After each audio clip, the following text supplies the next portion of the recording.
Okay, these are just some other pool chemicals that you'll use. Let's start with this one. We talked about this first just because we had our pH a little low. Baking soda. Baking soda raises pH. It's a great way to go. You can raise your pH pretty quickly with not too much of this, and it's fairly inexpensive being just a household product. So that's if your pH comes in low, you will raise it.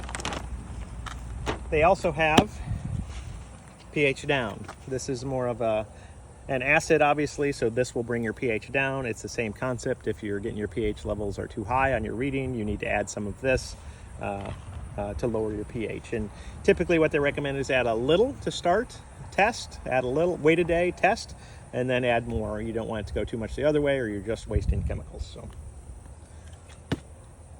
by the way, each of these, this has certainly instructions on how much to add. I believe we have around a 25,000 gallon pool, 20 to 25,000 gallons, so you can kind of follow that as well. The next thing I'm going to talk about is concentrated clarifier. Our pool is pretty clear right now, but if it ever gets a little cloudy, you can add this. You mix it with water. There's detailed instructions on the back on how much to mix, and it tends to, what it does is it takes the smaller particles, clumps them together, and then they'll get caught in the filter. So that is one way to clear your pool, and I found this to be pretty effective. Really, you have to have your pool pretty balanced before you use these chemicals, or it renders them all kind of ineffective. So keep that in mind. This you can buy online, certainly. You can buy at Menards or any pool supply store. We have algicide as well. One of the parts of any pool ownership is that algae does develop. What we found in particular with our pool is that this spring, when it starts heating up, is the worst time because there's so much pollen and whatnot in the air. So you may run into that in the spring more than any time. Once summer gets going, it's usually not a huge problem for us. This is a maintenance chemical, though, that you will add probably once a week in small doses if you're not having algae problems, because it'll just keep it all at bay. So this is a good product to have. Again, also available at Menards, any pool store you'd like.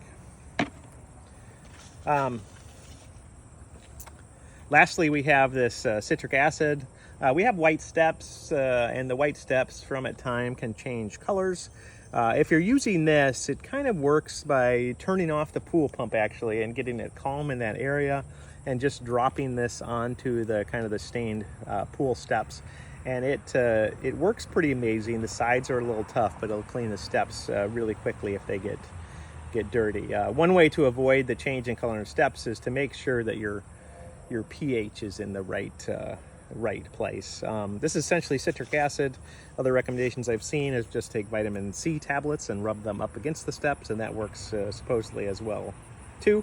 But anyway, you get the idea. Those are the pool chemicals that we have used to maintain our cool pool for the last 8 years, and